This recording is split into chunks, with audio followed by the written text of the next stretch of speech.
শূন্যের ক্ষেত্রে তোমাদের কত শর্টকাটে অঙ্কটা করানো যায় দেখো।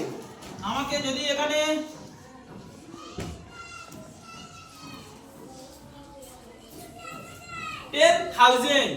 মানে 10,000, তাই তো?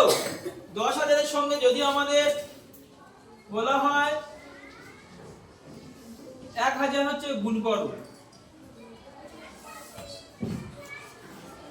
এর সরল নিয়মটা কি আমরা জানি? কে কি বলতে পারবে? 1 সেকেন্ডে অঙ্ক করতে পারবে এই অঙ্কটা? তোমরা করলে সব কি করে? শূন্যর সাথে শূন্য গুণ, জানি জানি জানি জানি এইটা শূন্যর সাথে এই গুণ হবে, এই শূন্যর সাথে এই গুণ হবে, এই শূন্যর সাথে এইটা গুণ হবে, আর এক শূন্য শূন্য হবে। তাহলে একটা শূন্যের কাজ হয়ে গেছে, ফের এই শূন্যটা করে এরকম করে যাবে। কিন্তু না, শূন্যের অঙ্কের ক্ষেত্রে তোমাদের এবার 3 দিয়ে কাজ হবে যত কুইক এইটা করা যায়। তাহলে কি আমি জানি 1 এর সাথে 1 গুণ করলে কি হয়? 1 একে 1 হয়। তাহলে ডাইরেক্ট 1 একে 1 বসিয়ে দাও।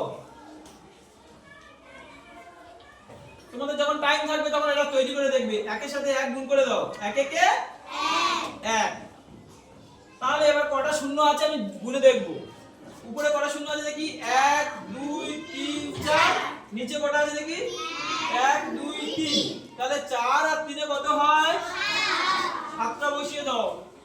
1 2 3 4 5 6 7। রেকর্ড দশক শত হাজার অযুত লক্ষ নিযুত কোটি, তাহলে 1 কোটি হয়ে গেল। তাহলে এইটা তুমি পরবর্তীকালে গুণ করে দেখবে এই 1 কোটি উত্তর হবে। কিন্তু ক সেকেন্ডে উত্তর হয়ে গেল আমার। শূন্যের ক্ষেত্রে সর্বদা ঠিক এই নিয়মে করবে তোমরা। ক্লিয়ার? বুঝতে পেরেছি আদিল? ঠিক আছে।